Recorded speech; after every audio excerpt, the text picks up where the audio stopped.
Yeah, we can always go back and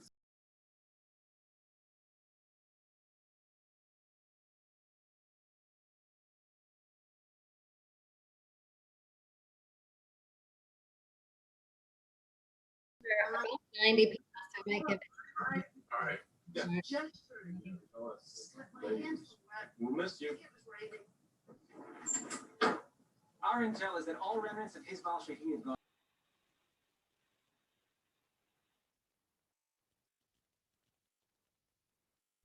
Welcome everyone. So glad to have you here. Really excited to have you here. It's gonna be a great event to a long week. So thank you for coming. Thank you so much for being here. We're gonna let a couple of folks trickle in before we get started. We have a great evening with you all. So one more minute and then we'll get started.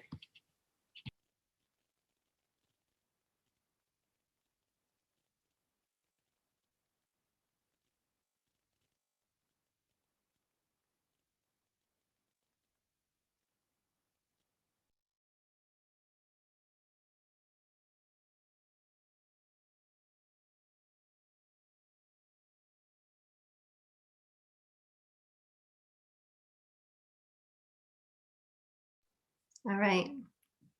Ready to go, Audie? Okay, cool. Should I go ahead and kick it off, Alyssa?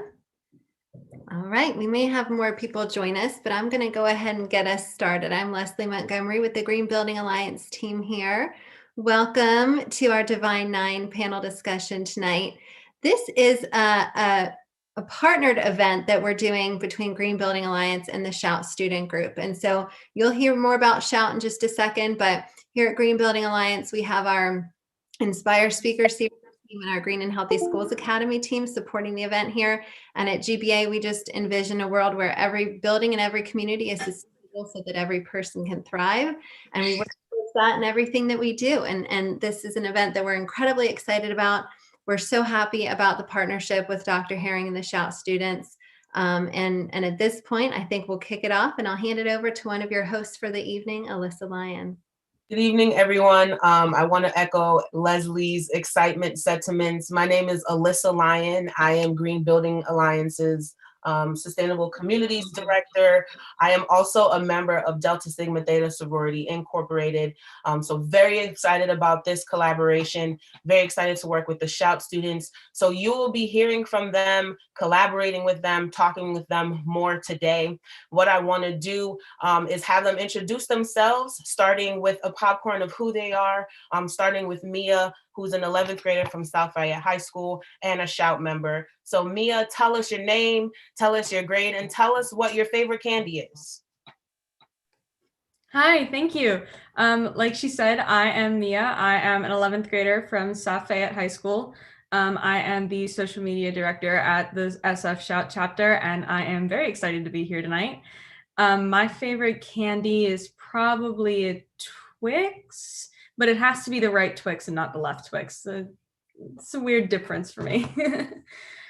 So today I'm going to be talking to you guys about Shout history.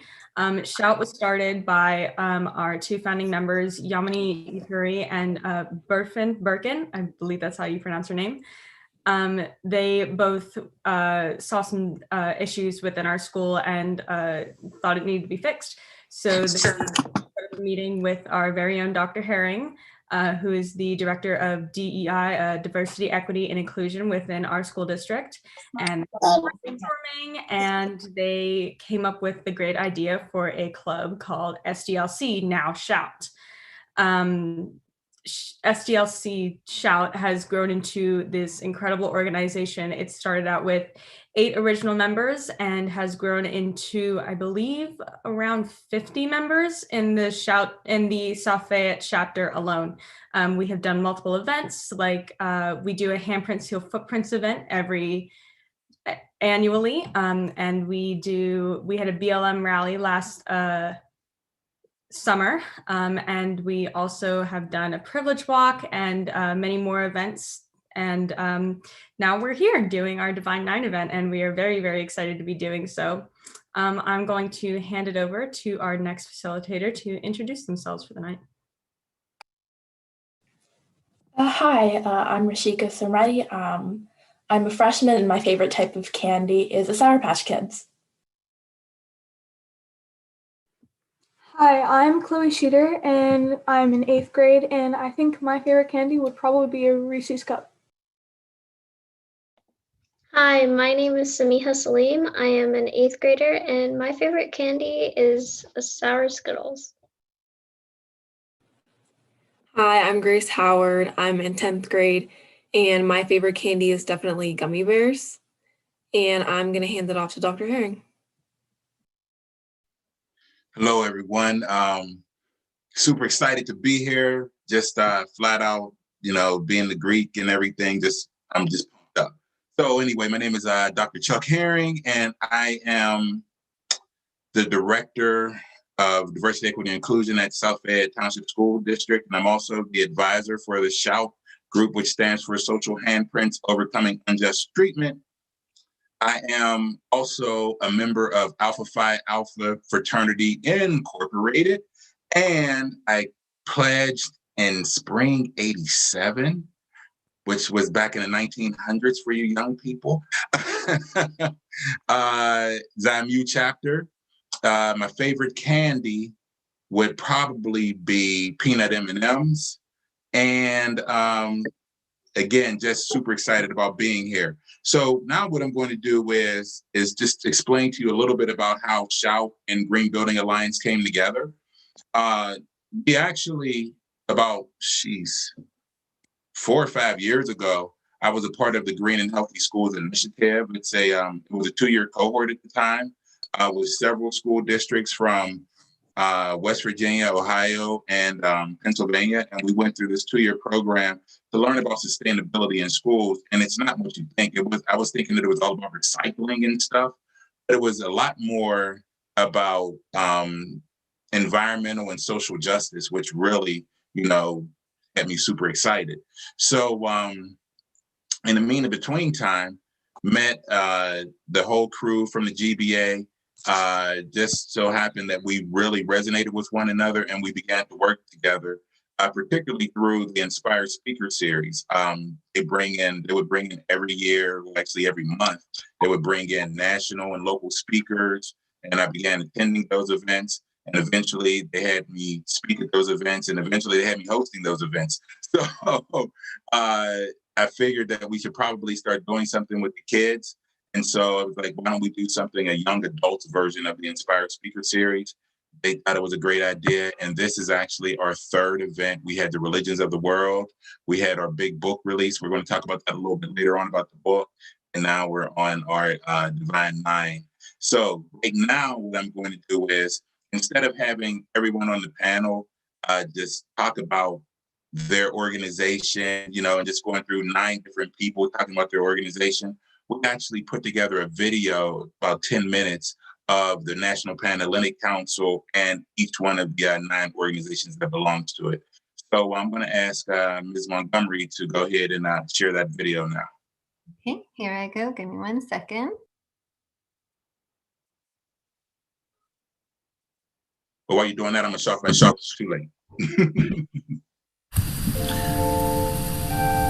In honor of Black History Month, the students of SHOUT invite you to explore the Divine 9, the 9 historically Black Greek letter organizations that make up the National Panhellenic Council. Black Greek letter sororities and fraternities have been a pivotal part of Black American history and culture since the early 20th century. These organizations have been a central resource for support and service in the educational advancement and strengthening of social bonds among Black students, entrepreneurs, and professionals, especially when organizations expanded to majority white institutions of higher learning. Also, they were a way to combat racism, as many campus organization memberships were exclusionary to students and professionals of color at that time.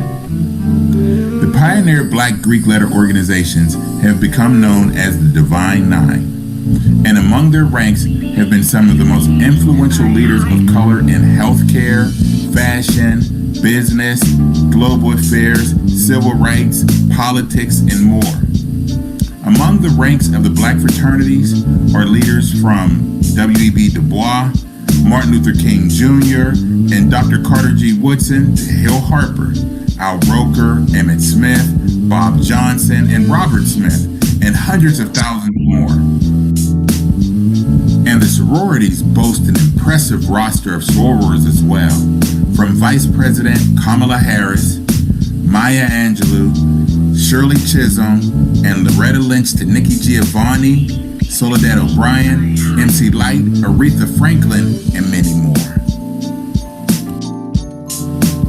The National Panhellenic Council, formed on the campus of Howard University on May 10, 1930, is a collective of the 9 pioneering Black Greek letter organizations: Alpha Phi Alpha Fraternity Incorporated, Alpha Kappa Alpha Sorority Incorporated, Kappa Alpha Psi Fraternity Incorporated, Omega Psi Phi Fraternity Incorporated, Delta Sigma Theta Sorority Incorporated, Phi Beta Sigma Fraternity Incorporated, Zeta Phi Beta Sorority Incorporated, Sigma Gamma Rho Sorority Incorporated, and Iota Phi Theta Fraternity Incorporated. Since these 9 were started and incorporated, membership has spread globally with chapters in Asia, the Caribbean, Europe, and Africa. Their impact is also widespread professionally and financially, as they have contributed millions to uplift communities, send students to college via scholarships, and support professionals in both corporate America and entrepreneurship via mentorship and sponsorship. The following is a quick introduction of each of the fraternities and sororities in the National Panhellenic Council. The first organization we're going to talk about are the Brothers of Iota Phi Theta. Founded in 1963, Iota Phi Theta was established just weeks after the famous March on Washington for Jobs and Freedom. And for the past 57 plus years, the Brothers of Iota have been working hard towards jobs and freedoms for all people in general and Black people in particular. Next, we have the Sisters of Sigma Gamma Rho. Founded in 1922, Sigma Gamma Rho's commitment to service is expressed in its slogan, Greater Service, Greater Progress. For almost 100 years, they have had a proud history of providing positive and proactive community outreach. Sigma Gamma Rho enhances the quality of life for women and their families in the U.S. and globally. Next, we'll introduce you to the Sisters of Zeta Phi Beta. Established in 1920, the founders of Zeta Phi Beta envisioned a sorority which would directly affect positive change, raise consciousness of their people, encourage the highest standards of scholastic achievement, and foster a greater sense of unity among its members. These women established its mission to fully address the societal mores, ills, prejudices, and poverty affecting humanity in general and the Black community in particular. Next, let's talk about the Brothers from Phi Beta Sigma. From its inception in 1914, the founders of Phi Beta Sigma conceived their fraternity as a mechanism to deliver services to the general community. Rather than gaining skills to be utilized exclusively for themselves and their immediate families, they held a deep conviction that they should return their newly acquired skills to the communities from which they had come. This deep conviction was mirrored in the fraternity's motto, culture for service and service for humanity. Next, we're going to introduce you to the Sisters of Delta Sigma Theta. Delta Sigma Theta was founded in January 1913 by 22 women at Howard University. These students wanted to use their collective strength to promote academic excellence and to provide assistance to those in need.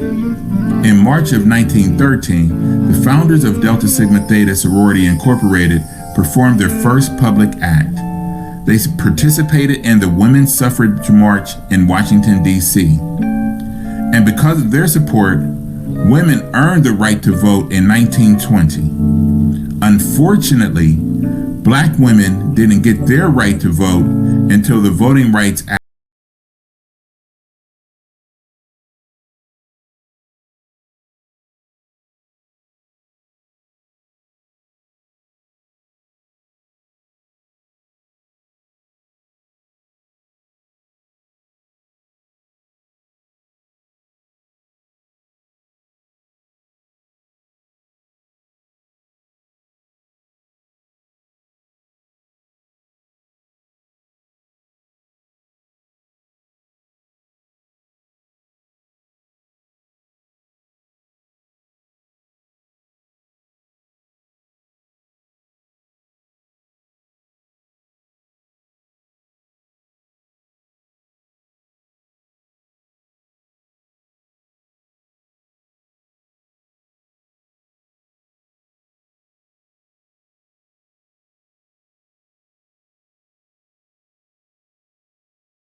Students who faced racial prejudice at Cornell.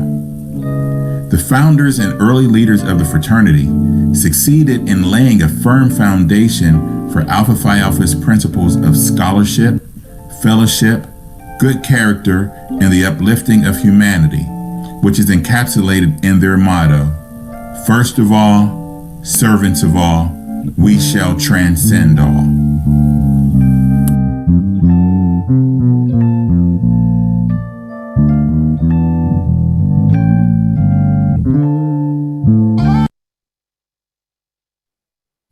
Wow, that was a really awesome video. I just want to say it was just super informational.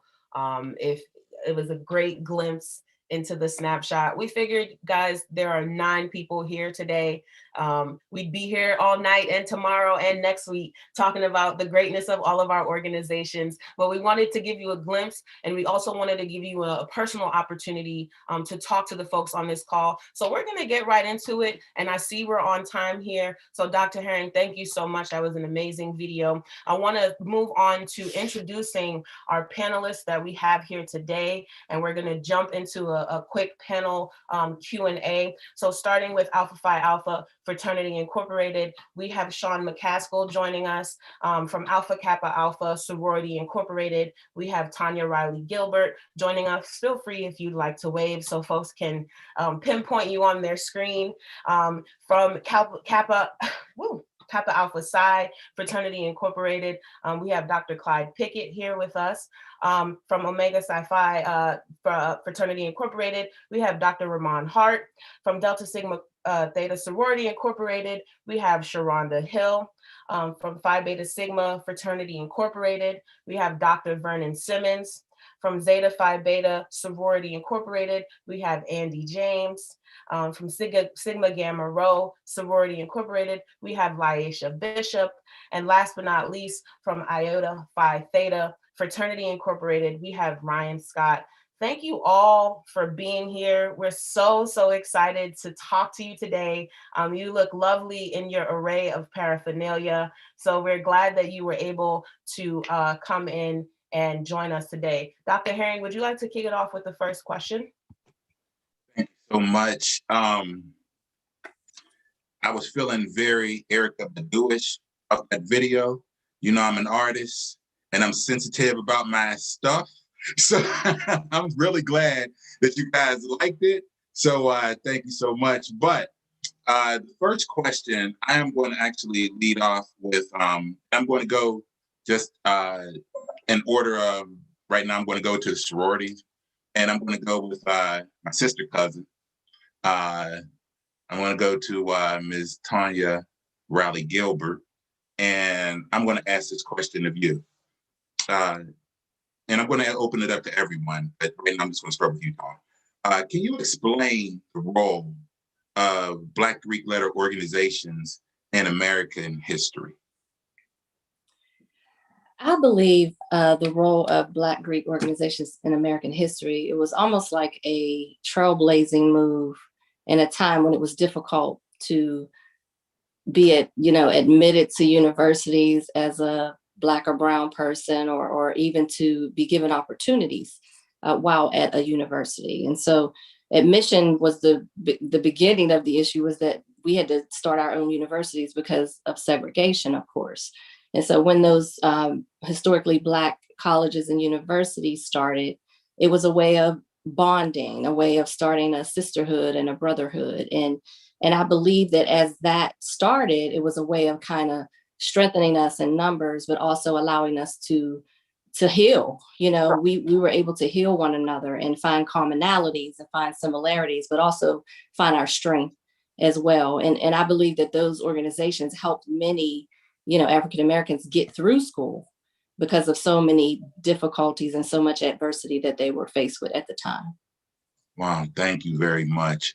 I kicked it off with you, but I'm just going to open it up to the general panel. I'll repeat the question. Can you just add on to what Ms. Riley Gilbert said about the role of BGLOs in American history? Yes, I'll jump in there. So Sigma Gamma Rho was founded in 1922. At the time, that was the height of the Ku Klux Klan in Indianapolis, Indiana. So it was a matter of safety. Our founders were hiding in each other's house. They were trying to provide safe spaces for them and any other Black women on campus. So it was a necessity. We needed it. Wow, excellent, excellent. I had no idea. Learning something new right now. So thank you. Anyone else want to jump in on that question? Ryan, I'm particularly interested in Vernon, go ahead. Ryan and Vernon, whoever wants to hand off, please feel free to answer. Okay, this is Vernon Simmons. I think one of the things that the organization started to do among each other was started to bring out the humanity in each other, because we started treating each other as if we mattered on a larger scale. And then we started demanding that everyone be treated fairly. And that's why all of the, or most of the initiatives that were started, especially those those items that were human, or trying to get people to start treating each other as human beings and started to care about each other, were led, or at least planned and helped implemented or initiated by people from the Divine Nine. So Dr. Martin Luther King was one of them, but you had all of these other people that helped us get this started. Mr. Scott.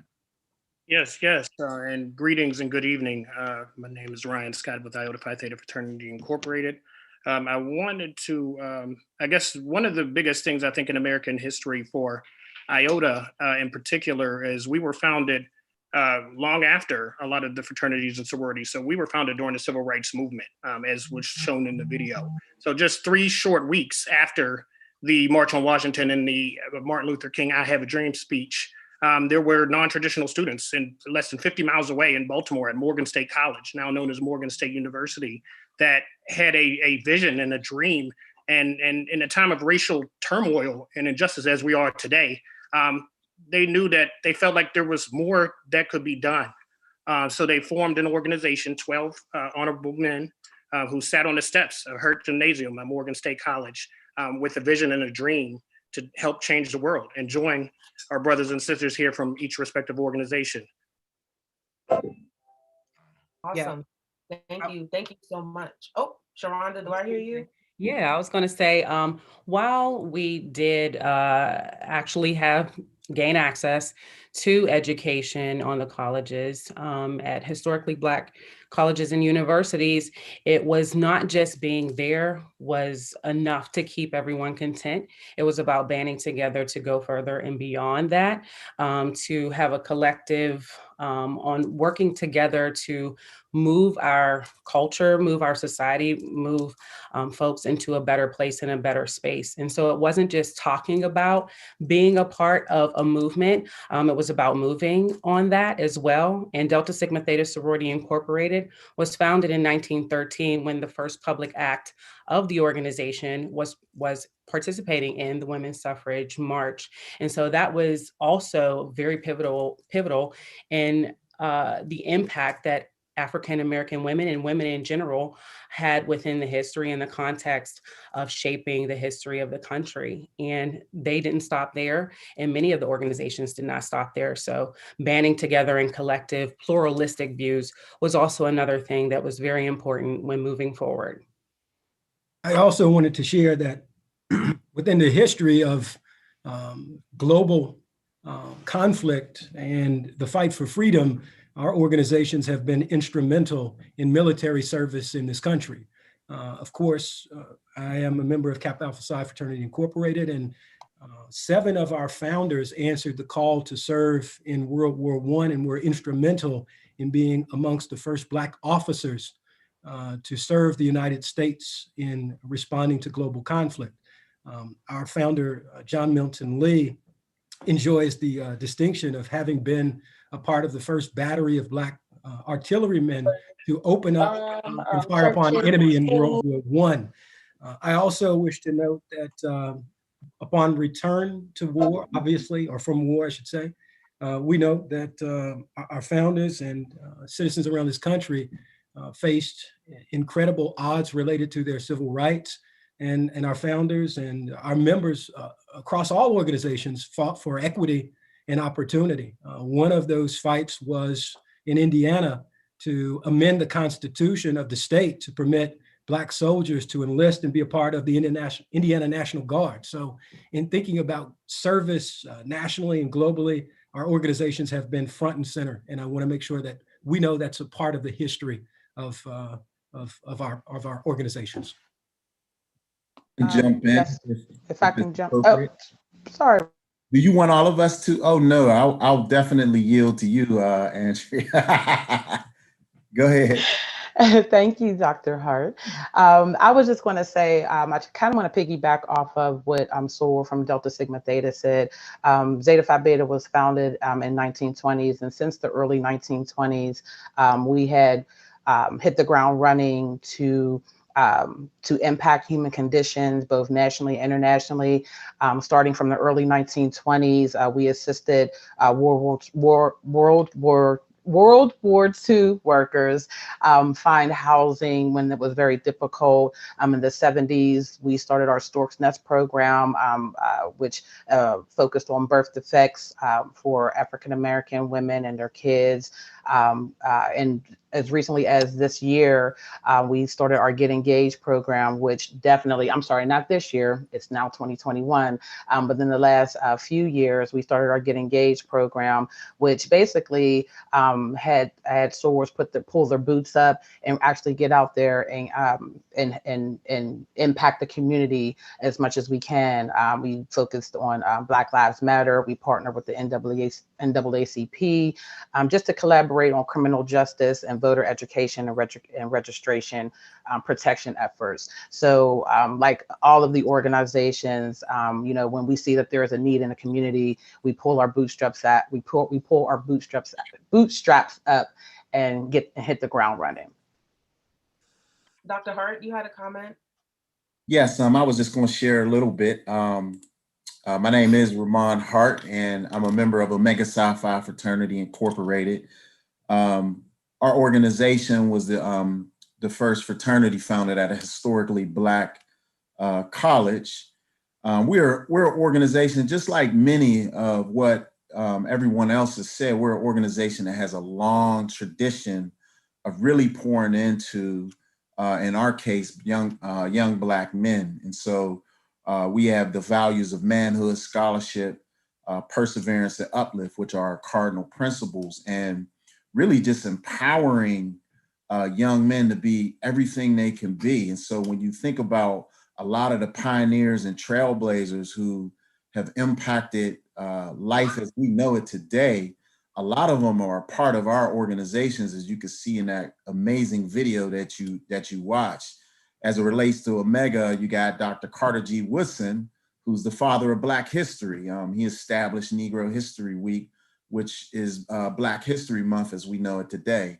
I think about people like Charles R. Drew, who was an Omega man who specialized in transfusions and perfected the methods used to store blood. So the blood banks that you see today came at the hands of Omega man and a Black male. We can go across all our organizations, and those are, when I think about how we've impacted American history, we've all impacted American history in a very unique way.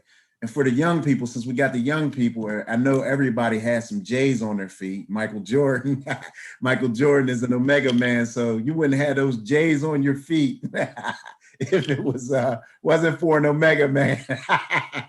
So I wanted to make sure we lighten it up. I just figured I'd share a little bit differently. So thank you so much, Dr. Hart. As you guys can see, everyone loves their organization and they will rep it and make sure that they know the history, you know the history. Want to move on to another question. I am going to direct it and then open it up. Dr. Hart, since we ended with you, I specifically wanted to talk about Omega Psi Phi's community service. You guys do we all do a lot of community service in the city. Sharonda also wanted to ask about Delta's community service, and Andy, I wanted to ask about Zeta's community service as well. What order would you like us to go in? You can go ahead. You can start. Okay. Well, I'll try to summarize. We do a lot, and I think again, our organizations are unique in that they're not just about what you do in college. I pledged in 1992 as a sophomore at Slippery Rock, but once we graduated, we stayed connected, and so providing uplift to the community is really important. Some of the programs that I'm proud of, and we got a lot. I mean, we give scholarships out to students every year, college-bound students. We've given out 181 to college-bound students. We take 2 charter bus full of kids on an HBCU tour every year. We've taken over 2,600 high school students on an overnight tour to over 14 HBCUs. We have a food insecurity program in which we've provided over 20,000 cooked meals to senior citizens and food insecure families just during COVID alone. We have an educational program called the Carter G. Woodson Academy, which is, it highlights Omega men teaching classes in the areas of science, technology, engineering, the arts, and math, with Black history infused into the curriculum. And it's a Saturday program The kids range from elementary to high school. And a couple of other things like food baskets, Thanksgiving food baskets. We have a Christmas toy giveaway. We gave 1,000 toys away this past Christmas. So we stay active in Pittsburgh. My chapter, Iota Phi Chapters, was founded in 1925, and we've been serving the city of Pittsburgh since. So I know there are a lot of other programs, but that just kind of gives you a snapshot.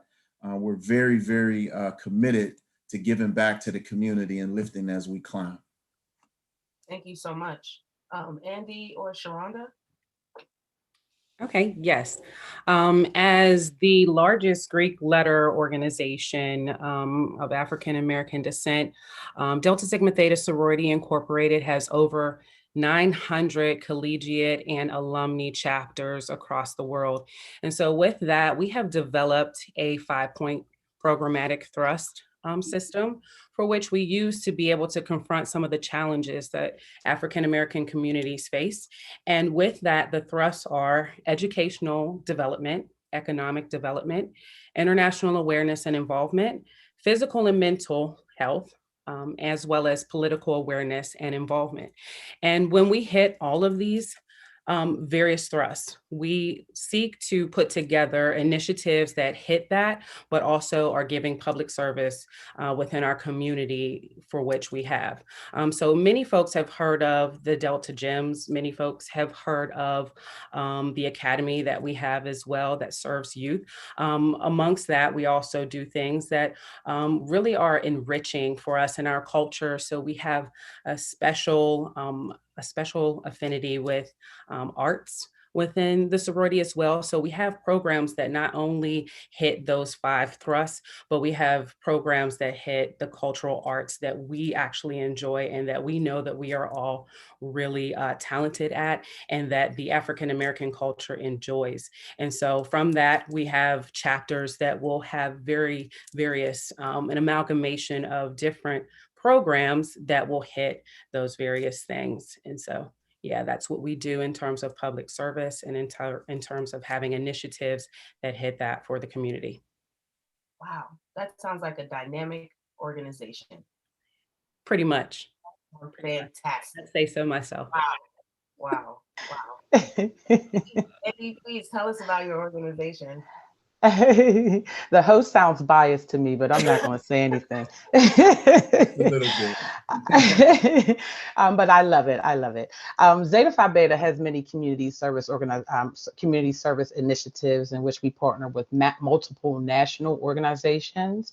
Our current international service initiative, or programmatic thrust, as we call it, called Z-Hope, it stands for Zetas Helping Other People Excel Through Mind, Body, and Spirit.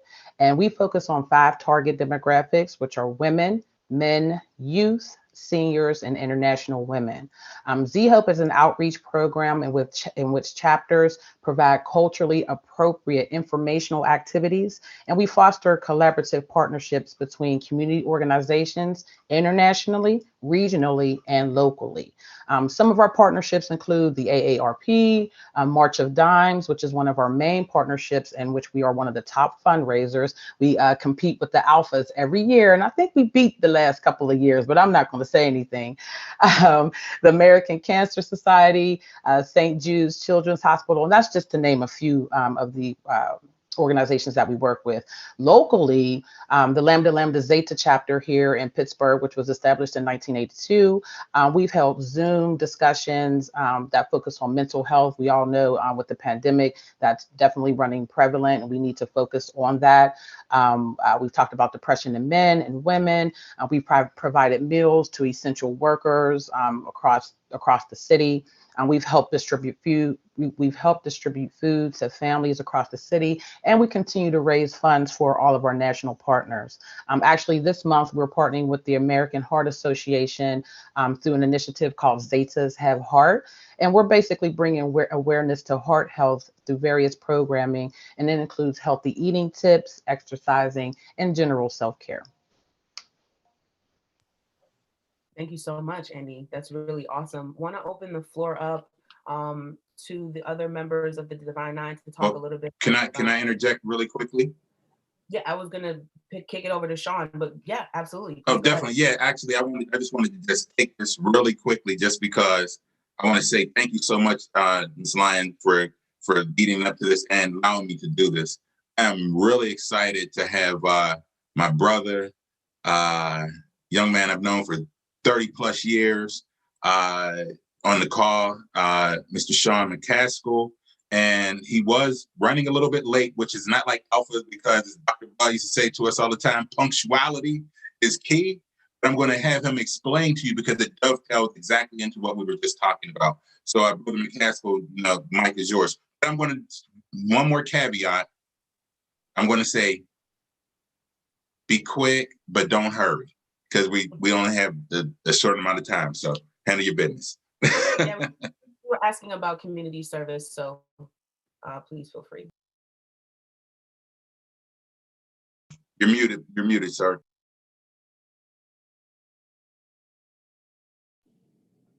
Okay, so as you can tell, individuals on the call are very, very, very extremely passionate about their organizations. And we compete with one another at any opportunity that we can get. We always, so that's part of what makes us who we are, is that we know that we all basically are doing, similar work, but we want to compete with each other to make our organization shine. Like Brother Herring said, being on time is, one of the things that we pride ourselves on. So I know Dr. Hart, when I wasn't on time, I know Dr. Hart was, probably laughing in the background and is going to give me a text a little later about me being late. But I had another call that I had to take because, and I think, people from, in our organizations will appreciate this. Recently I just was appointed the executive director of Alpha Phi Alpha Fraternity Incorporated.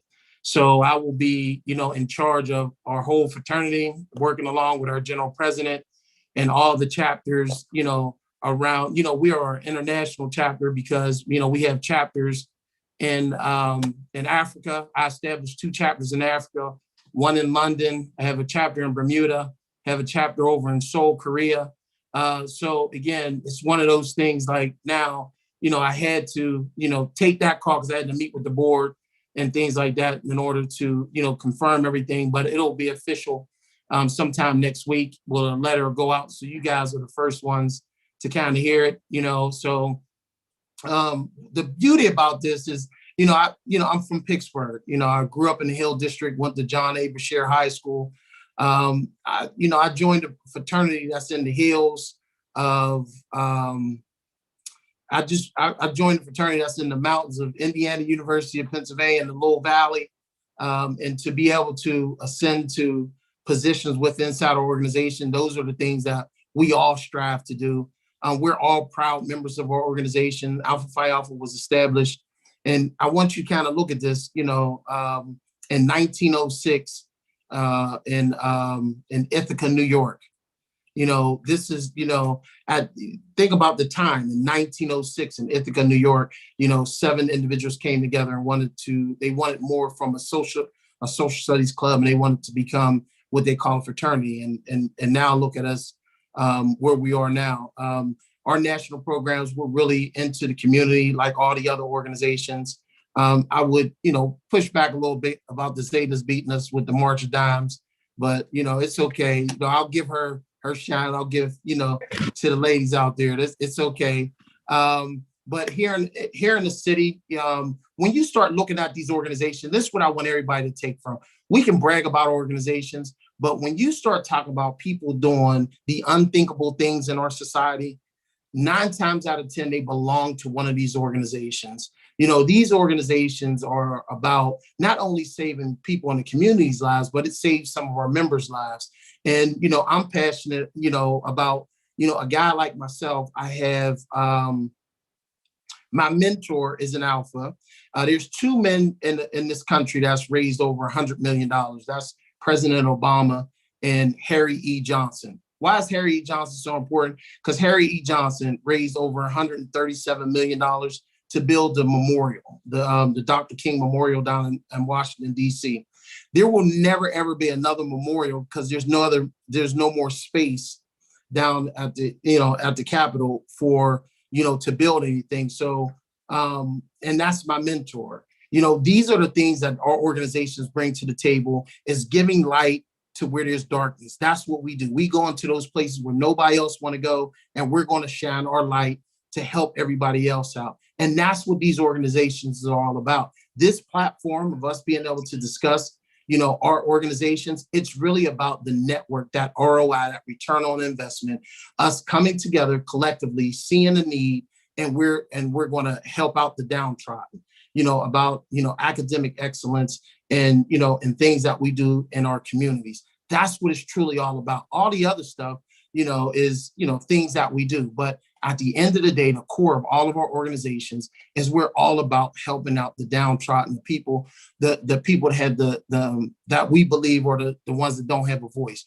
We're going to be the voice for the voiceless. We're going to help out with voting. We're going to help out with food projects. We're going to do the things that needs to be done to protect our communities.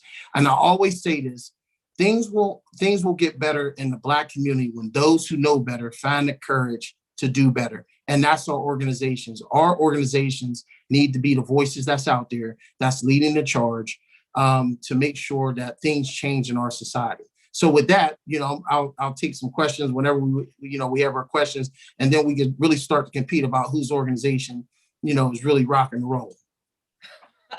Sean, thank you so much for coming in here. Hot as hot cross buns could ever be. We really appreciate you.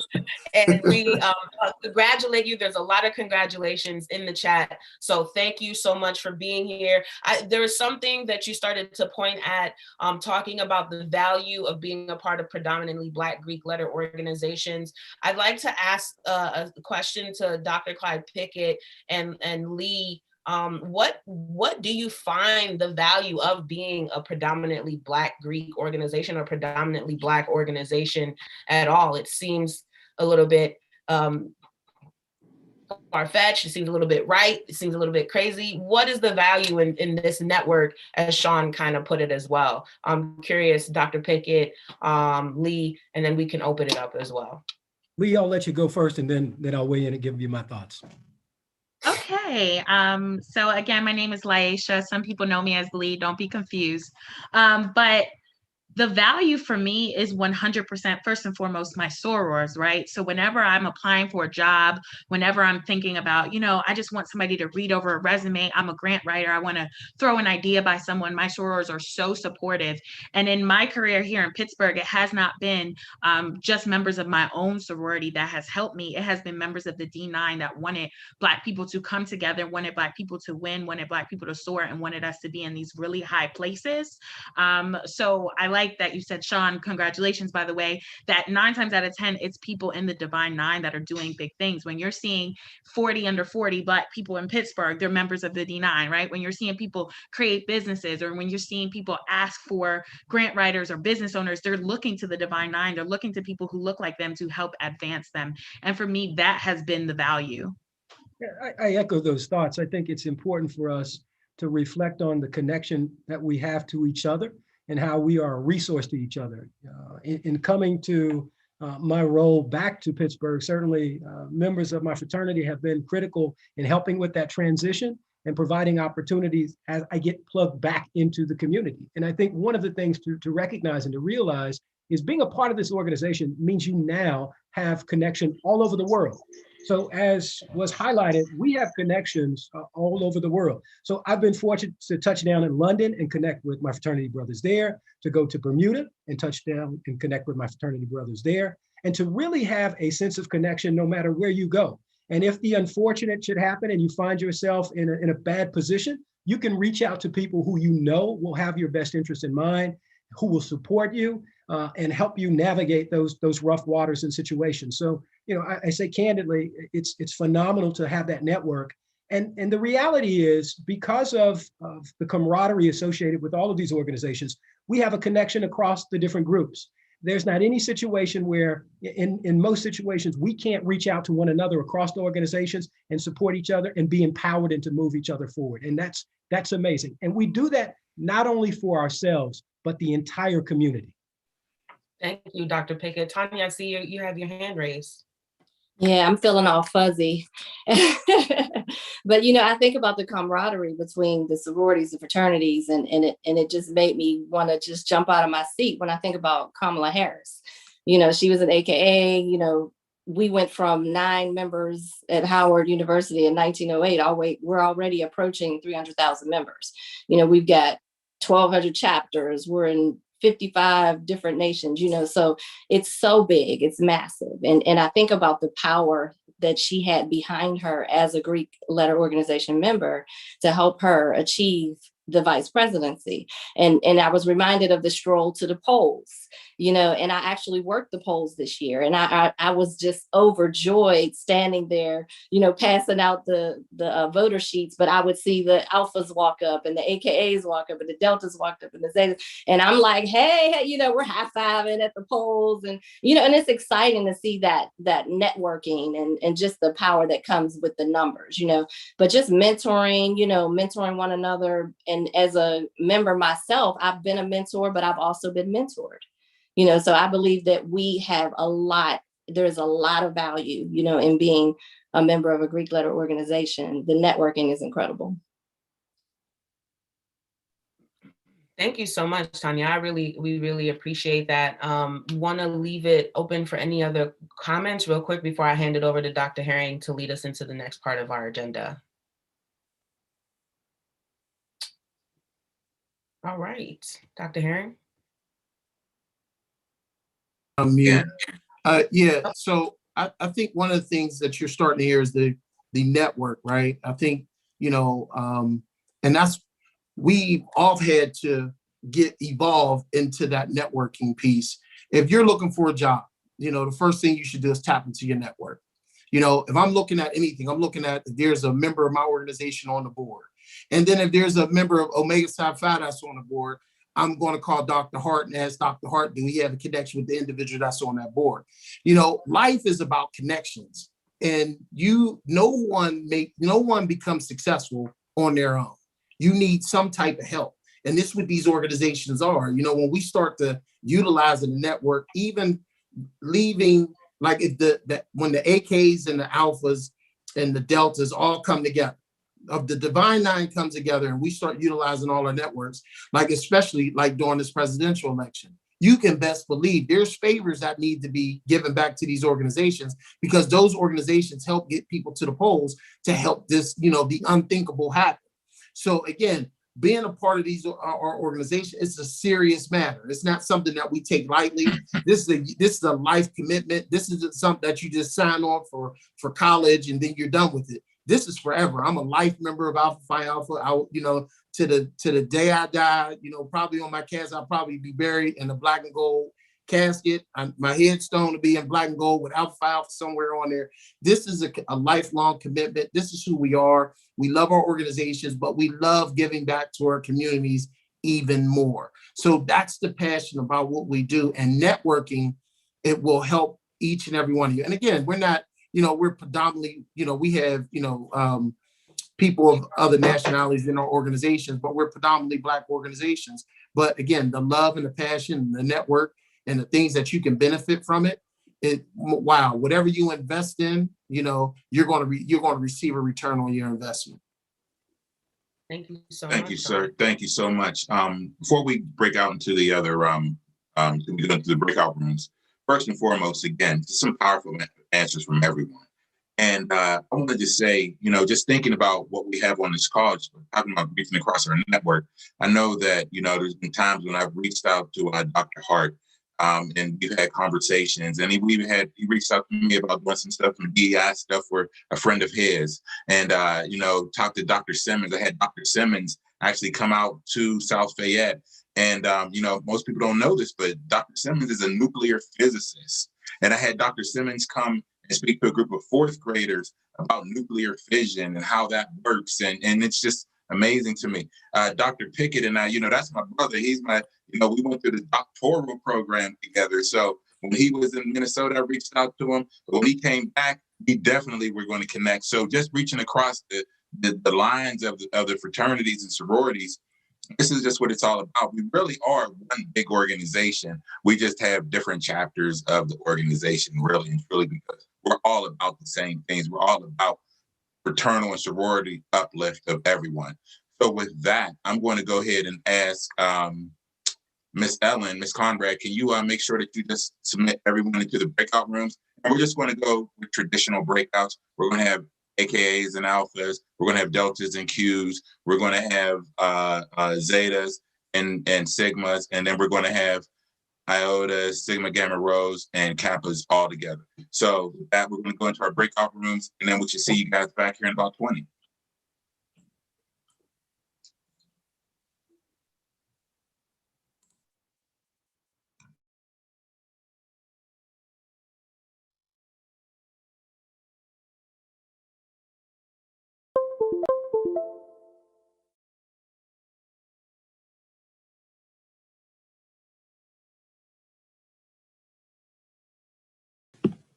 Okay, as everyone is filtering into this breakout room, I would like to once again thank our panelists for attending this, this event. And I would also like to thank all of the attendees for coming to this event. And as our time dwindles down, there's like 30 minutes left in the event, I would also encourage all the panelists to keep your responses succinct. And attendees, if you have any additional questions, please put them in the chat. And with that, our first question is, when were you first exposed to the Divine Nine as a group of organizations? To our panelists. All right, I guess I'll start off. I say one of the things that for me, early on, I say I had tons of family members that were members of the Divine Nine organization. Well, actually, even I said had uncles and aunts, and I remember every year coming to family reunions, and then they would play a song, and then everybody would start breaking out and doing what's called strolling or party walking, or even stepping, and different things like that. And that's probably one of the most common things that people see and think that's all we do, which is not. But that's one of the things that when we're having a good time and celebrating our organizations, one of the things that we do. So I just remember from being a young age, you know, just the values and watching them do this, and then also watching the service and the things that they did, you know, professionally. I was mentored by several members of the D9 organization because, like I said, they were family members, but they also really genuinely cared about their organizations. So for me, it was just, it was inevitable that I was going to join a Greek organization. It was just, you know, going through my research, doing my research and figuring out which one was the best in line with my values and which way that I wanted to go. So my experience was a little different. I didn't have any exposure to fraternities and sororities as a young person, as a first generation student. None of my family were affiliated with fraternities or sororities. When I got to the University of Kentucky, my college roommate, his father was a Kappa. So when I got there and we became roommates, he said, you know, we need to go check out the Kappas. And I had no idea who the Kappas were, what he was talking about, and why we should go check them out. But of course, you know, through him and ultimately his father, who is a mentor of mine, I began to understand the impact beyond just the campus and the impact on community. And his father was a significant mentor to me. And he helped both my roommate and ultimately someone who became my fraternity brother, us navigate college and put us in connection with the fraternity. And that was the foundation for me, learning more about fraternities in general, but specifically learning more about Kappa Alpha Psi. And one of the things that moving forward in my own being a member has been to expose younger generations, particularly those folks in my community and the community I'm from, into learning more about these organizations. So this is why this is a phenomenal event. My experience is a little bit different than both of them, right? I grew up in a Greek family. Everybody's Greek. Not necessarily what I am, though, which caused some contention, right? It caused some caused some anger. All the women in my family are members of Delta Sigma Theta, and the men in my family are members of Omega Psi Phi. So it wasn't if I was going to be Greek, right? It was, am I going to join the legacy? When? What? You know, like what time? Fall or spring?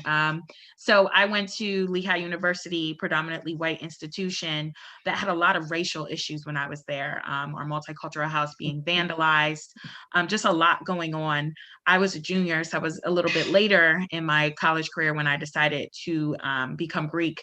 And so my decision to do something else was solely based on the way that I seen the women in the community handle, champion around us, support the Black students, the way they really did the service. And that's what sold me. So yes, I seen the partying, right? I seen the party walk and I seen the stroll and I seen the stepping growing up, and there's absolutely nothing wrong with that. But when I needed them the most, when I didn't know, you know, if I wanted to transfer out of my university, if I didn't know if I could go on, if, you know, just feeling the pressures of being a Black woman at a predominantly white institution, the sisters really held me up and they were there for me. And so we chartered my sorority on our campus. So we were the first Black sorority to be chartered on a predominantly white campus where I went to school. I know we did touch upon why all of you joined a sorority or a fraternity, but I would like you guys to elaborate on that. So why exactly did you at the age that you did? So I'll weigh in on this one just a little bit. So I ended up joining my junior year as well, which was later in my college experience. And having no exposure to fraternities, I would say that as I referenced, my college roommate's father was also instrumental in getting me to examine and look at Kappa Alpha Psi. But I think my family's history. So I am a 7th generation Kentuckian, and can stretch the origins of my family history back to being enslaved on plantations in Kentucky. The founders of Kappa Alpha Psi Fraternity Incorporated are from Indiana and Kentucky. So I think a regional connection in many ways was a significant influence on why I chose to join Kappa Alpha Psi. I talked about my reasoning for joining Sigma Gamma Rho a little bit, but what I will add is that I'm a teacher, I'm an educator, I love students. I knew in college that I was going to go the education route. And so it was really instrumental to me that my founders were school teachers. So everything from the programs that we put on to our models, it literally has children and what we do ingrained in it. And that was deeply personal for me. And I think for me, it was the motto that really got me. Building a tradition, not resting upon one, was really, really important to me. You know, it was a lot of people talked about, you know, what was and how it was, but I felt like I wanted to write my own pages. I wanted to write my own book, and I wanted to see how we could do that. And one of the things, it just stood out to me, and it was something that our founders stood on. You know, again, we were founded during the Civil Rights Movement. There's a lot of racial turmoil across the nation.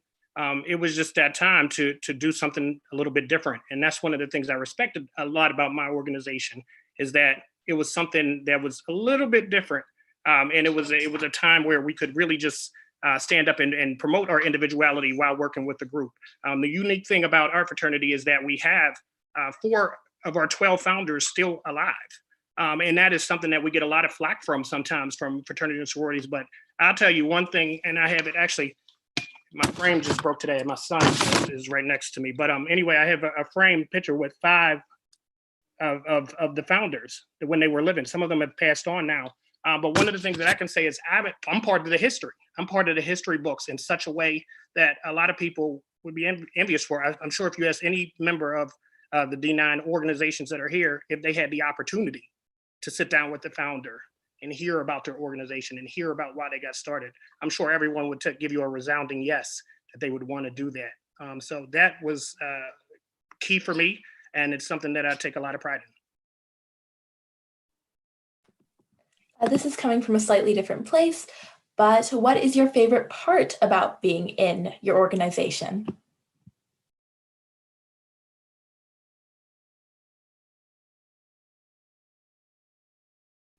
I guess I'll hop back in. My favorite part is just the brotherhood that I have. I've seriously, IOTA's changed my life in many ways. I was one of those people that were, I also pledged, like my colleagues in my undergrad experience later in my college career as well. But I've truly brought myself to the organization, and the organization brought itself to me in such a way. So it felt like it was just such a compliment. But I think the brotherhood that I've gotten, I have brothers, biological brothers myself, but this is one that, when you're a part of an organization, you have a common goal and you have common interests. There's just something about that, especially when you see people that are reflective of you. I know someone spoke earlier about traveling. I think it was Dr. Pickett who talked about traveling all over the world. I mean, that's something. I'm a world traveler. And anywhere I go, I always have family there. I don't have to go anywhere around this country without giving a brother a call, if something happens. I know I have support.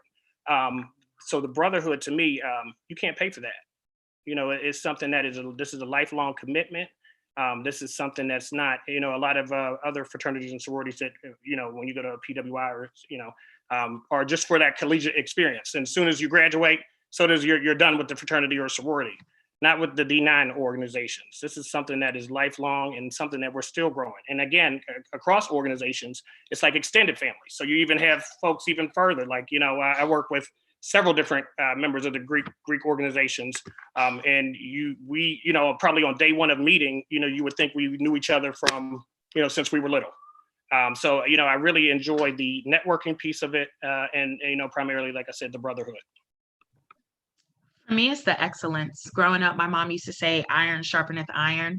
And my sorors and my sisters, they sharpen me. So there is not a time where I'm not talking to my LS, which is my line sister, or sorors that I've just met, and they're not pushing me to be better. If I tell them I'm a grant writer, they say, okay, well, what's your goal? How much more money are you going to make than last year, right? It's people pushing me from all over parts of the world, of the country that don't even really know me. But we have this common bond. We have this common, this common goal of to be excellent and to push each other to be the best that we can be. And I didn't grow up with sisters, so that was something different for me. And I'm just really excited to be a part of that. And most of this is covered, but of course, I think the camaraderie and brotherhood I would offer. There's not a day that goes by that I don't hear from some of my fraternity brothers. We have a daily thread on text where we check in with each other and send inspirational messages to one another. It's an opportunity for us to keep grounded, and especially in this environment, to stay unified. So, I think the other part of that brotherhood is to answer the call when we need each other. Unfortunately, we've had to experience the death of more than one of our fraternity brothers, and to be there for their families as well as for each other is a transformational experience. And you really know that this bond, this brotherhood is to you leave this world, and to know that you have that kind of connection is really a powerful experience. So I would offer that. I know we have touched upon your involvement in your organizations in the past and the present, but where do you see your organizations going in the future, in like 10, 20, 100 years even? That's a powerful question. I'm glad you asked that. I think, I'm heartened by where my fraternity is right now with regard to activism. So Colin Kaepernick is a member of my fraternity. And I will say that I've been quite pleased to see Nukes from all over the country who have stood up and to be involved in social justice and activism. So I think moving forward, you'll continue to see the excellence that our colleague mentioned, but to also push and continue to move the agenda with regard to how we examine social justice and think about global humanity. And I'm excited about what we'll do beyond the United States and on the global forefront of pushing for equity. I would like to say that, of course, even though my sorority was founded by 7 school teachers, we're in everywhere, right? Entertainment, law, but one of the places we really thrive is education. So most of our national programs are there. So in 5 to 10 years, I'm seeing sorors become superintendents. I'm seeing them run, being a part of Department of Education. I'm just really hoping for a complete transformation of the education system. And with our centennial coming up next year, it's a part of our plans. And I see Iota Phi Theta Fraternity Incorporated just growing at an exponential rate. It is the fastest growing fraternity. And I'm really excited about that. I mean, we uphold our principles of scholarship, leadership, citizenship, fidelity, and brotherhood. And I see us really taking charge in the way of action, in the way of activism and advocacy. Again, being founded during the civil rights movement, that's what drove us to move this organization. And I think, obviously, where we are today in society, this is still an uphill battle. But Iota Phi Theta is in it for the long haul. So I'm excited to see where we end up. With a couple minutes left, I'd like to open it up for the panelists to talk about something that they'd like the attendees to know about their organizations, or for the attendees to ask any questions that they have burning inside of them before we go back into the main room in 3 minutes.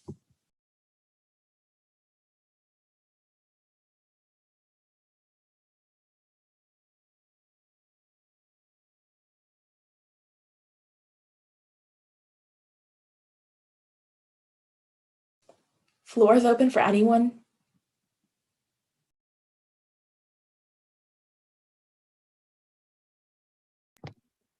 I guess I'll ask a question. And this is open for anybody. Did any of you all find it difficult? I know I heard that a lot of you did undergrad. Did you all find it difficult to transition from an undergraduate chapter to a graduate chapter once you graduated and moved on? I did. I would like to speak for that. Go ahead. Nope, go ahead. I came through in 2001 and I went to Norfolk State. So coming from a place where everybody knows you and you just have a sense of oneness, and coming back to your hometown and looking for a grad chapter where people do things differently. I think for myself, that was a challenge because different regions do different things, and just trying to acclimate myself with people who are already friends. So for me, it was hard. Now it's not that bad because I'm cool with everyone here, but it's just like the different levels of, I guess, sisterhood or just being in different regions. It was just difficult for me from undergrad to grad chapter. I think for me, it was difficult as well. And the reason being was after I graduated, I moved back to Pittsburgh. And at the time, there wasn't a graduate chapter in the area. So there were a couple of IOTAs that were in the area that I quickly found, as I moved back to the city. But one of the things that, I was really excited about was the opportunity to start that graduate chapter. So in 2009, we started the Beta Omicron Omega Pittsburgh Alumni Chapter, which several of the brothers are on this call. I just sent a text out as they said to share it. And a few of the brothers are here to support that. But I'm really, excited that we were able to do that. And that's, going back to when I said kind of writing the pages of our own books, I think there's still, a lot of room for growth. And there's a lot of areas where we can expand. And I'm just, forever grateful for that. And I'm glad that experience happened that way for me.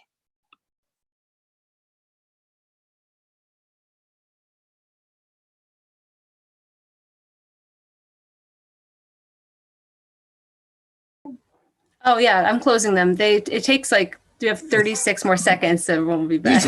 You snatched me up. You just snatched me up. I was like, oh, what I'm happened? sorry. What happened? I got snatched up. It's like going to the principal. And then there's nobody else there. So it's like I'm going to the principal's office. You can't be doing that.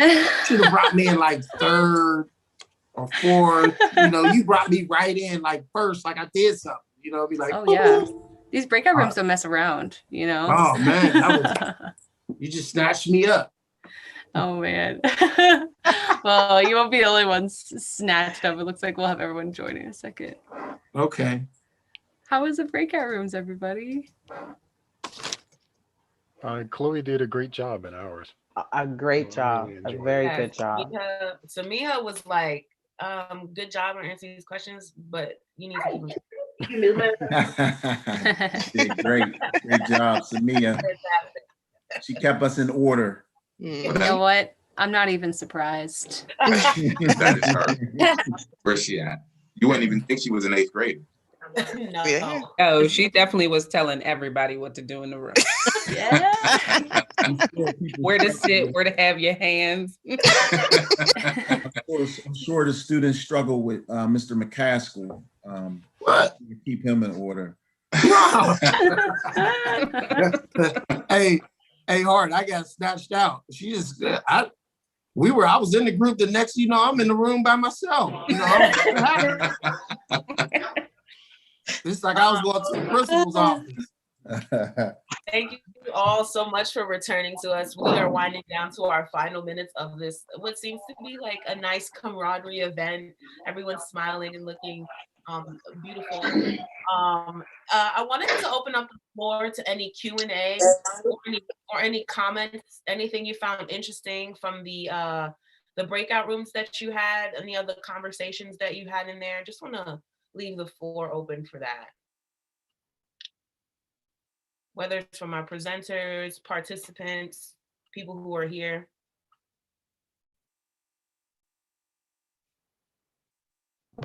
A young lady in our breakout room asked a really good question about how is it making the transition from undergrad to grad chapters, and just having a really candid conversation about that.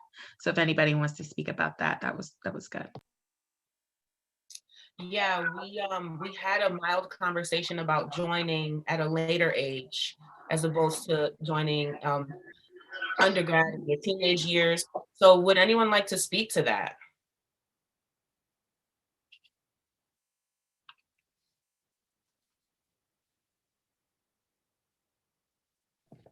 If I just anyone joined later.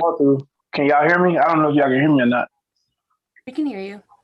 We can hear you, Greg. Yeah, my bad, man. I was discombobulated. I was in the wrong room.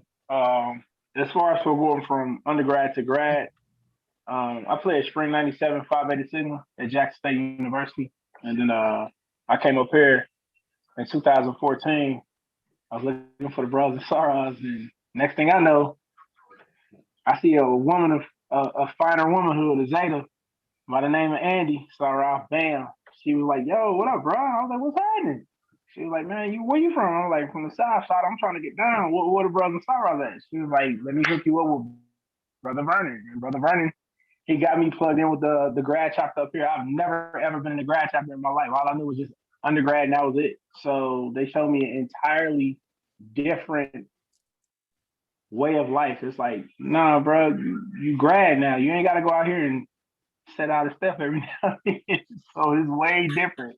You know what I mean? It's about the brotherhood, the business, the organization, the community service, you know, helping other people out, which is what we did in undergrad. But it's just so funny because, I mean, I'm 43 talking about trying to step out a step. Come on, man. So they was like, look, bro, let me show you the real things that we do in the grad chapter. So it was dope. So for anybody that's wondering the transition, it's the mind state first. You got to have a mindset of, okay, let's go from undergrad to grad, like from kicking it to understanding what you really are, as well as kicking it, but on a grown folks level, if that makes sense to y'all.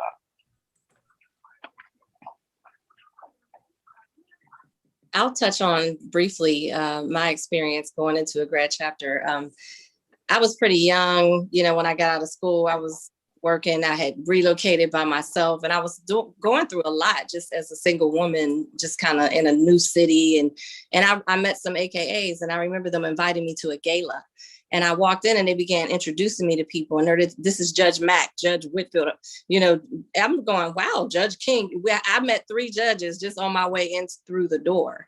And so it was nice to know that, you know, among the people that were members in that grad chapter, that there was just so much diversity and so many people that could offer a lot, you know, for a person like me that was new in a city and didn't know a thing. The only thing I knew I remember when I first moved to Detroit, my very first city I moved to, they told me don't carry cash. They had me scared to death, you know, but once you start to find your sisters, you feel a little safer, you know, you start to run into your brothers, you feel a little safer. So I felt like that network embraced me, and being in a grad chapter was like a saving grace. Just real quick on that. I think, you know, we call it the college soil. There's nothing like joining an organization at the college level. You can't recreate that experience of being on a college campus and belonging to an organization. It's like equivalent of being a rock star. That's what you become. Once you put on those letters, you're now a rock star on that particular campus. And your life has changed forever. But when you go to the graduate chapter, alumni brothers and college brothers are 2 different stages in their life. You know what I mean? So alumni brothers, when they come to the table, they should be bringing their network to our network to make our network even bigger. You know what I mean? And what happens sometimes, some people try to bring the college experience at the alumni level, and it's always been a clash. It's just really getting that understanding of, I'm from a college chapter. This was my experience. And an alumni brother is in a different state of mind, a different being. I couldn't imagine some of the things I did when I was in an undergrad, when I was in college, that I would do as an adult. It just wouldn't happen, you know. But could I bring my network now to enhance Alpha's network? Absolutely. You know what I mean? So there's definitely a difference, and you're in different stages of your life at that particular time. Thank you. We actually have couple of really great questions in the chat. I'll just go ahead and just read one of them. It says here that this is open to everybody on the panel. Are there any specific events that hold significance to you? Or was there a specific moment where you realized the power and strength of your organization?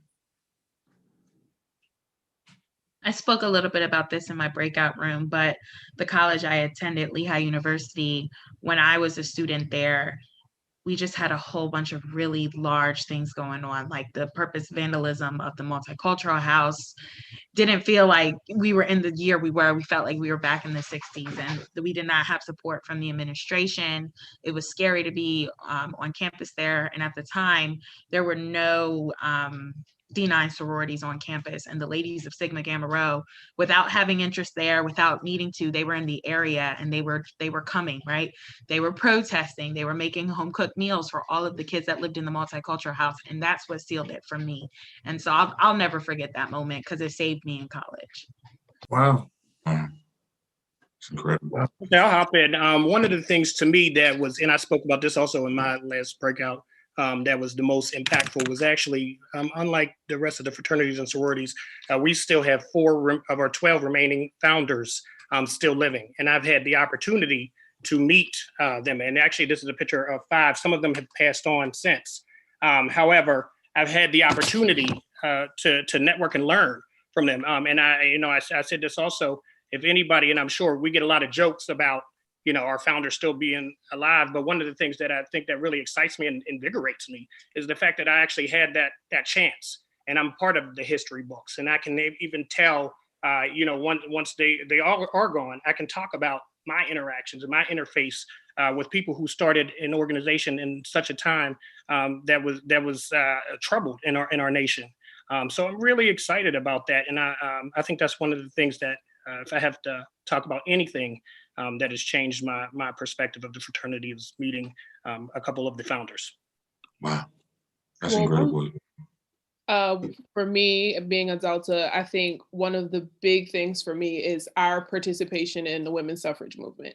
And that'll always be a big thing for me because I think that it transcends just, Black history, Black culture. Like that's in our history books that you saw in your school. So that meant something that, our part of legacy, our part of history is a part of American history. It's something that we all got to learn.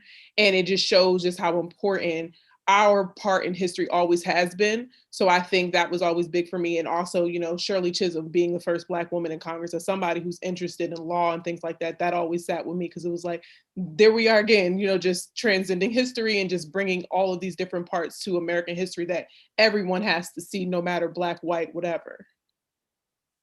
I have something really quick. I had established a chapter in Liberia.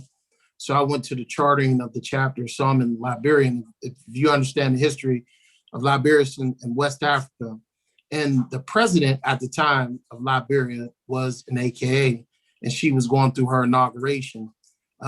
So it was the inauguration, then we were charting the chapter.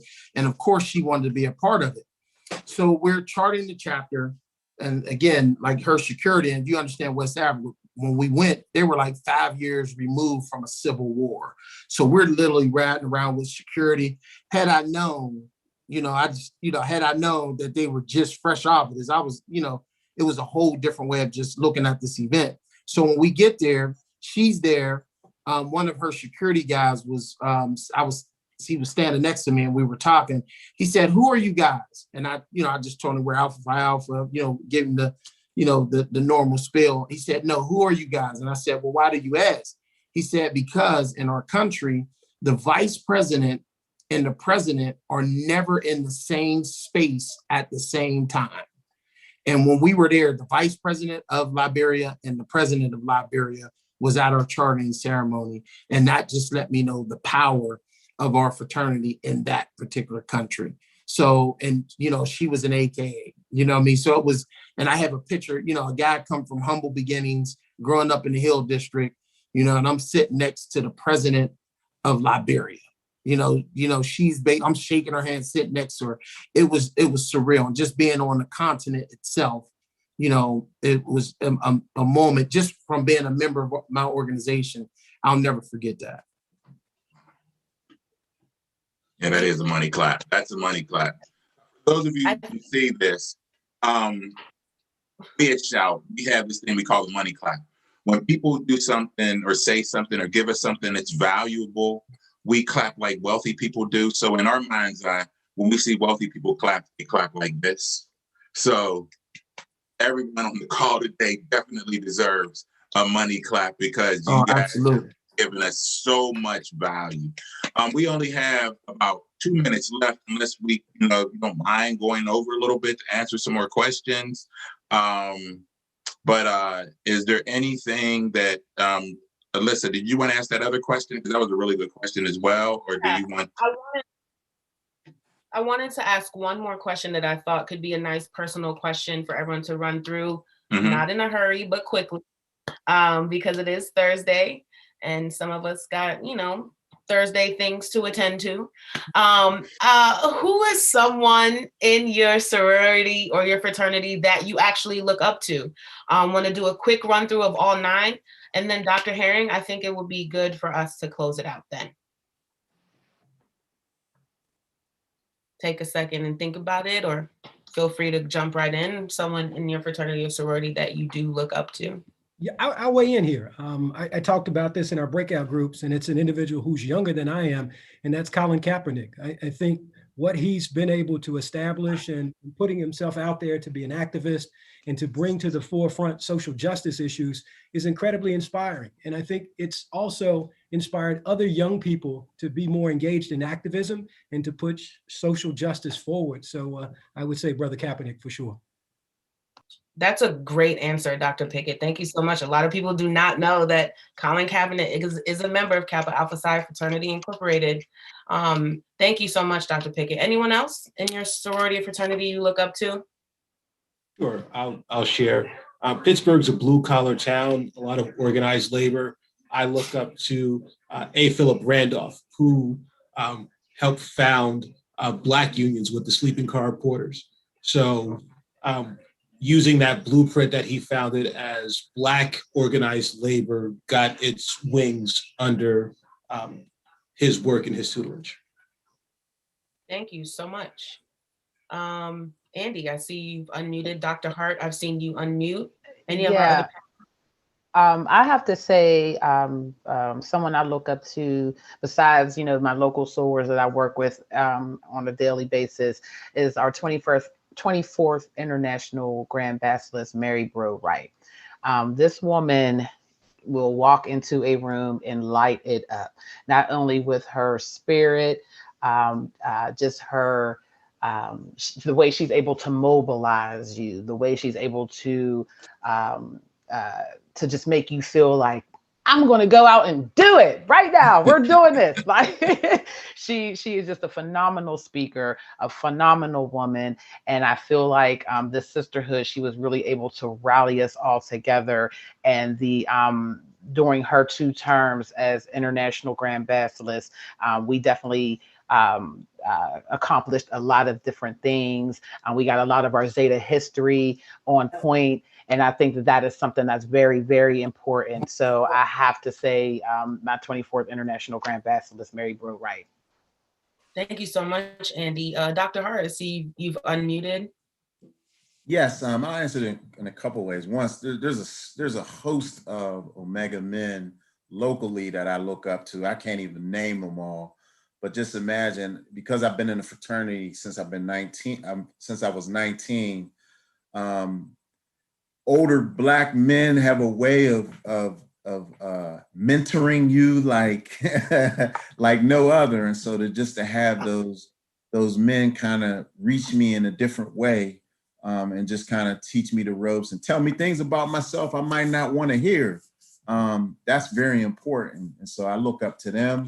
And then in terms of a famous Omega man, it'd be Dr. Carter G. Woodson. I just think that's somebody that I've always admired as an author, but just thinking about his focus on us being proud of our history and it being important for us to celebrate our accomplishments and who we are and our heritage. I think that's really, really critical. Thank you. Go next.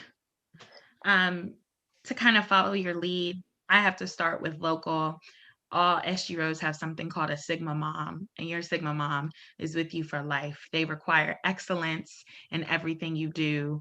And so that's something I really love because it's personalized. But if we're talking about like a national figure, Hattie McDaniel, first Black woman to win an Academy Award. Our breast cancer programs are named after her. It reminds me as a school teacher and as an educator to require excellence, right? She won that in a time where everything was segregated. If she can do that, right, Black women can do anything.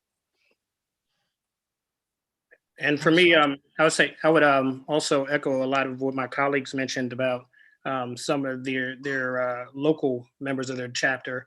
I'm inspired by a lot of the younger brothers because they're doing wonderful things and kind of changing history. But if I had to talk about a notable iota, someone who has been a great mentor to me and actually got me interested in the field of activism and social justice was Congressman Bobby Rush, who was a Black Panther, and had a lot of history and is still making waves, in Congress. So. For me, looking up to him and speaking to him and getting garnering advice just about life and about what it is to be a social activist and a social justice warrior, for that matter, has been invaluable.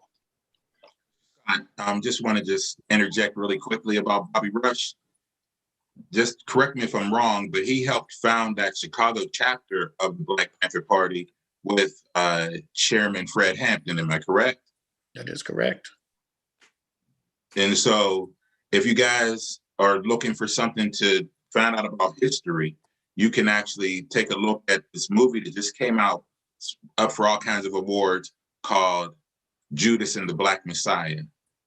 True story, Fred Hampton, Bobby Rush, Bill O'Neill. Take a look at it. Amazing.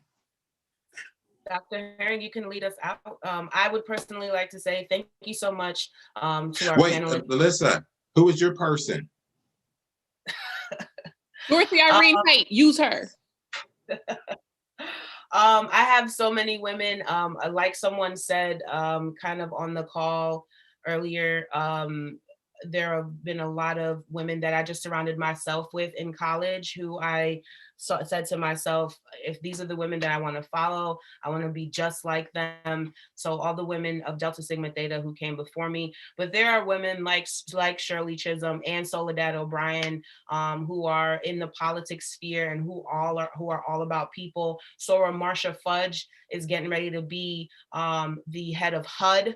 And so things like that are what move me, seeing that she can run HUD and me being an organizer here in Pittsburgh, there's a direct correlation there. And so I see myself connected to people like Sora Kamala Harris, and even President Barack Obama, who started like an organizer like me. And so I would like to, and I know he's not a frat, but I would like to continue in the steps of those great political leaders, hopefully one day. Dr. Simmons, you have your hand raised. Sure. One person that I do look up to literally is Brother Victor Glover, who actually was or is the pilot of the SpaceX Crew Dragon. So his next mission is to land it safely. But someone else that I looked up to, or that I look up to, is Brother Goldston from North Carolina A&T. And he was a proud, or is a proud Sigma man. And one of the things that I tried to do while I was an undergrad was try to carry myself and conduct myself academically, socially, and culturally the way that he did. And I had the opportunity to see him at the conclave, the one that was in Detroit. And he came up to me and he said, you know, I had always found him inspirational. And he came over to me and said, I just find so much inspiration in you. And so he told me that, and here's a person who, when we built our monument at Howard, I paid to put his name on it and in lieu of mine, because of how important that man has been to me. And for him to like say that to me was just, you know, it's something that I always, like, whenever I think about it, I get emotional, just because in trying to, you know, stand proudly on his shoulders, he in turn tells me how much or how proud he is of me. And that was just an inspiring moment for me. Wow. That's powerful. That is very powerful, Dr. Simmons. We can't nobody come after that. Who gonna come after that? Who gonna say something after that? He just dropped the mic. He done dropped the mic. That was Clearly it was you. Clearly it was you, I Sean. have to say something, sir. Tread lightly, Brother Chuck. Tread lightly, because this. Now, you know what? I have to close it out. So first and foremost, I do have to say who I look up to. One, locally, it's actually a man from Erie. Some of you may know him. His name is Fred Rush. Just, been in politics statewide forever. Just took me up under his wing and just helped mold me and craft me into the person that I am today. So I'm not going to go deep into it, but definitely Fred Rush is locally.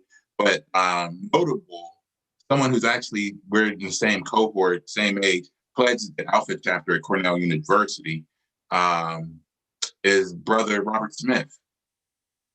For him to be able to go to Morehouse and pay for everyone's tuition, just, you leave school with no debt.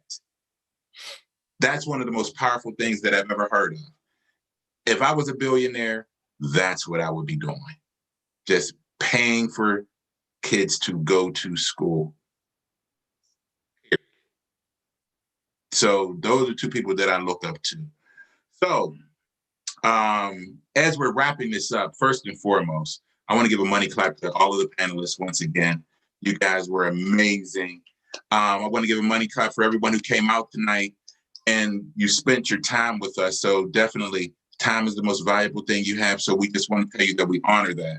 there's a couple of things that I want to say. I'm going to ask our record keeper to put this information in the chat. We have a book. The kids have written a book. It's right here. It's called Raise Your Voice. Oh, wait a minute. I see Dr. Pickett. He's holding his up.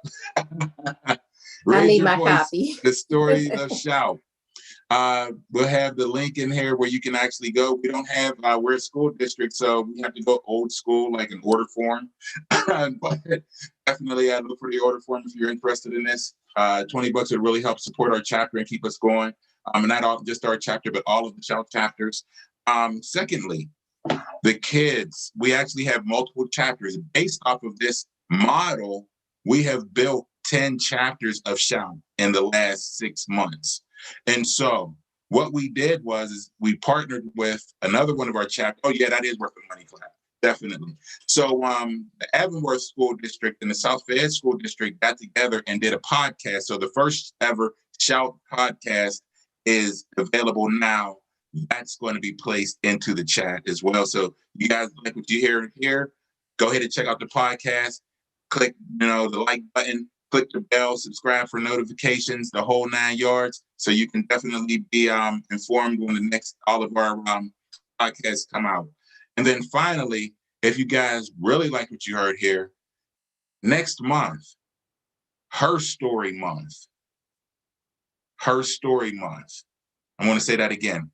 Her Story Month. It's going to be about the ladies, and we're having an event here with the GBA. You guys are all invited. Invite all of your colleagues, invite all of your friends, invite all of your family members to get some more about this great Her Story on March 23rd.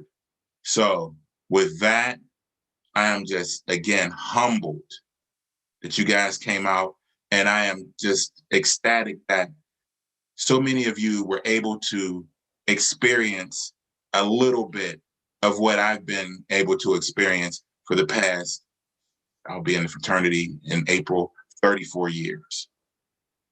So thank you so much. You guys have an amazing evening. I don't know if Leslie has anything to say. Thank the GBA, the Green Building Alliance. Thank you for South Fayette. And thank you, our panelists. Have an amazing night. Have a great night, everybody. Thank you again. Thanks, everybody. Thank you. Thank you.